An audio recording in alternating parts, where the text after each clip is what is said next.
शिवाय। हर हर महादेव शंभु। मित्रों, क्या एकादशी के दिन जो है माता तुलसी जी को जल देना चाहिए या तुलसी जी के पत्ते जो है वो तोड़ने चाहिए या नहीं तोड़ने चाहिए? ये एक ऐसा प्रश्न है कहीं ना कहीं जो बहुत बार जो भक्त हैं कहीं ना कहीं, जैसे वो एकादशी का पूजन करते हैं या व्रत रखते हैं एकादशी का, तो ये प्रश्न कई बार उठता है कि फिर जल देना चाहिए कि नहीं देना चाहिए। या तुलसी, अब कोई पंडित जी आपके घर में पूजन कराने आए, एकादशी का आपने पूजन रख लिया और आके बोले कि लाओ यार तुलसी के पत्ते लेकर के आओ, तो तोड़ने चाहिए कि नहीं चाहिए? ये कुछ ऐसे प्रश्न हैं जिनके बारे में आज एक हेल्दी चर्चा, कहीं ना कहीं जो असली एक फ़ायदेमंद उत्तर है कहीं ना कहीं, जिसको लोग ज़्यादातर फॉलो जो शास्त्र के हिसाब से, विधि के हिसाब से करते हैं, उसको खोजने का हमारा प्रयास होगा। शिव शक्तोम चैनल पे आप लोग का हार्दिक स्वागत है। और चैनल पे यदि नए हैं तो विनम्रता से निवेदन करूंगा कि चैनल को सब्सक्राइब कर लें ताकि हमारे द्वारा बनाई भी कोई भी वीडियो सबसे पहले आपको प्राप्त हो। वीडियो में दिखाई जाने वाली जानकारी यदि आपको अच्छी लगे ज़रूर लाइक करें, शेयर करें, सब्सक्राइब करें।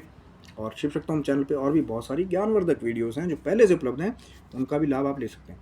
देखिए मित्रों, कहीं ना कहीं शास्त्र कुछ ऐसे खास दिन भी हैं, चाहे रविवार का दिन कह लीजिए, चतुर्दशी का दिन कह लीजिए और एकादशी का दिन भी कह लीजिए, जिस दिन जो शास्त्र ये कहता है कहीं ना कहीं, या जो हमारे बड़े बड़े वैरागी हैं, संत हैं, या कुछ वैष्णव भक्त भी कहते हैं कि उस दिन भी तुलसी के पत्र नहीं तोड़ने चाहिए और उस दिन तुलसी माता को जल भी नहीं देना चाहिए और स्पर्श नहीं करना चाहिए। तुलसी के जो पौधे का जो स्पर्श है माँ तुलसी माता का, वो नहीं करना चाहिए, क्योंकि वही कहा गया है कि एकादशी के दिन कहीं ना कहीं माता जो है वो व्रत करती है, इसलिए उस दिन जो है माता का स्पर्श ना किया जाए, माता को जल ना दिया जाए, माता को विश्राम कराया जाए।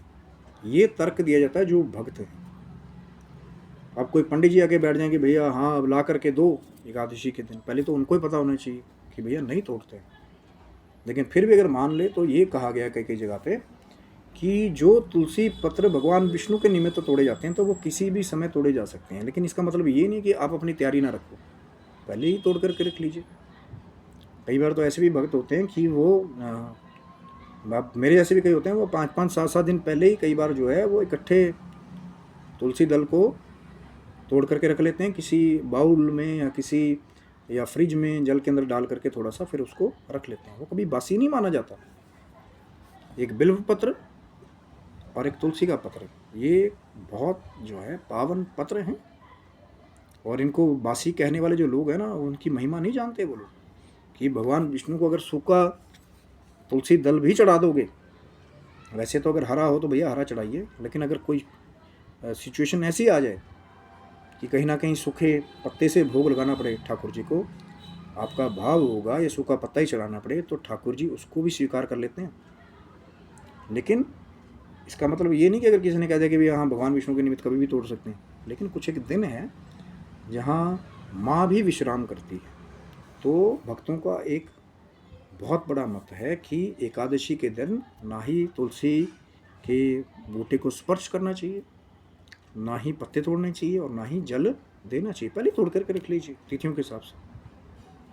और कई बार तो ऐसे भी भक्त देखे हैं कि वो पूरा महीना वहाँ नहीं जाएंगे, लेकिन जिस दिन स्पर्श नहीं करना उसी दिन गुड़ाई कर रहे होंगे वो पौधे की। ऐसे भी हैं भैया, वो तभी तो कह रहा हूँ ना, ज्ञान पंचांग हर एक चीज़ अवेलेबल है आजकल। अगर आप करना चाहें तो सब कुछ कर सकते हैं, तिथियों का ज्ञान भी कर सकते हैं कि कब तोड़ने नहीं तोड़ने।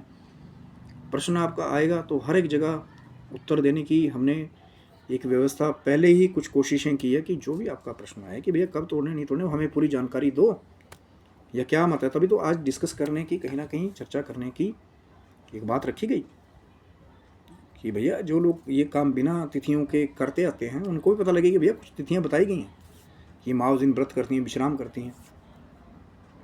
और इससे जुड़े हुए बहुत सारे प्रश्न और भी हैं।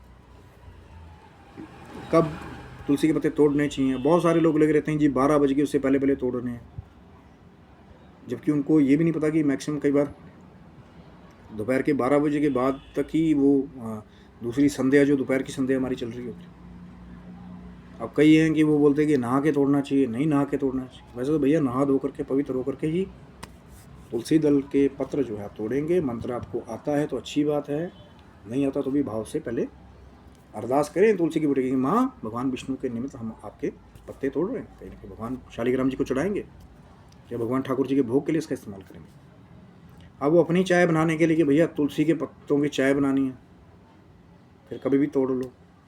तभी तो कहा ना कि लिखा गया कि भगवान विष्णु के निमित्त, कोई बात नहीं, पहले भगवान विष्णु को स्पर्श करा दिया, उसके बाद उसको चाय में डाल लिया। पर एक चीज़ और भी ध्यान रखिए कि जो तुलसी के पत्तों की चाय पीते हैं वो जो मंजरी, वैसे तो मंजरी कहा जाती है जो इकट्ठे 4-5 पत्तों की होती है ना, उसी को तोड़ने के लिए कहा जाता है। सिंगल सिंगल पत्ता नहीं, मंजरी इकट्ठी बहुत, और तोड़ने का बहुत शालीन तरीका होना चाहिए, ये नहीं कि वहाँ झपट पड़ो वहाँ पर। एक एक मंजरी जो है बहुत प्यार से, क्योंकि जो उस पौधे को सींचता है, जो वो दिव्यता जानता है उस पौधे की, तो वो बड़ी सतर्कता रखता है उसके लिए। तो फिर एक एक मंजरी बहुत सतर्कता से सींची आपने, और एक एक मंजरी निकाली। अगर चाय भी उसकी बना रहे हो बाद में, तो पहले ठाकुर जी को स्पर्श कराया, उसको चाय में डाला, उसको छान करके उस पत्ते को फिर दोबारा प्रयोग कर लिया। अब वो फिर बहुत लंबी चर्चा है कि भैया पत्तों को सीधा चबाओगे, उसमें पारा होता है, दांत खराब हो जाएंगे। वो मैं ऐसे भी आपको एग्जांपल दूंगा कि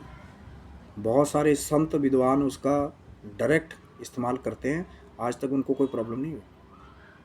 लेकिन अगर फिर भी आपको लगता है कि भैया हाँ प्रॉब्लम होगी, तो जैसे मिश्री के साथ अगर डायरेक्ट नहीं कंज्यूम करना चाहते, फिर उसको पीस करके या चाहे पाउडर बना करके या चाहे उसका लिक्विड बना करके फिर तरल की तरह लेना है, वो आपकी अपनी मर्जी है।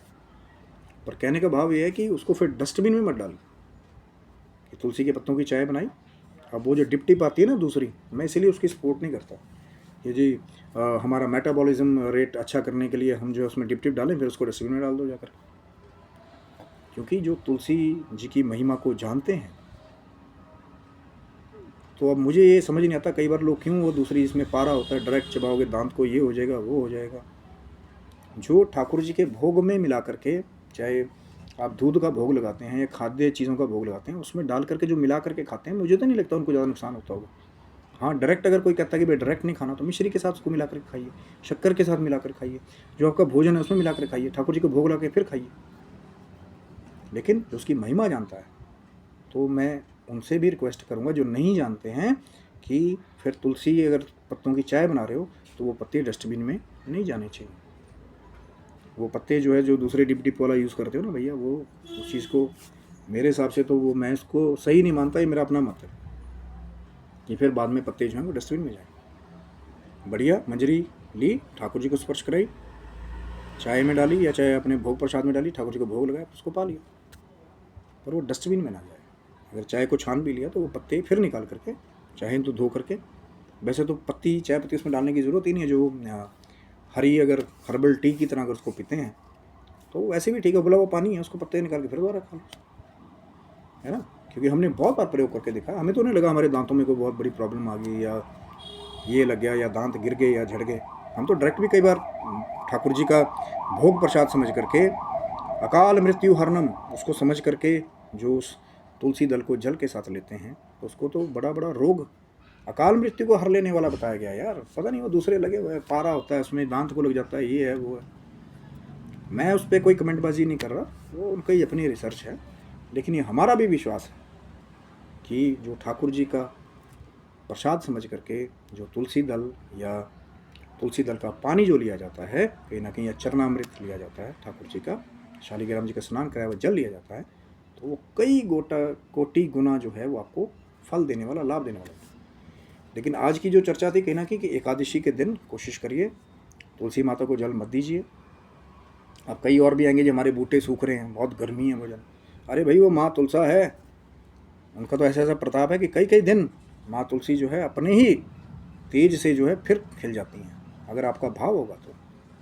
अब डरते रहो डरते रहो, पर केयर करोगे बूटे की, एक आधे दिन में माँ तुलसी के स्वरूप को ज़्यादा फर्क नहीं पड़ता।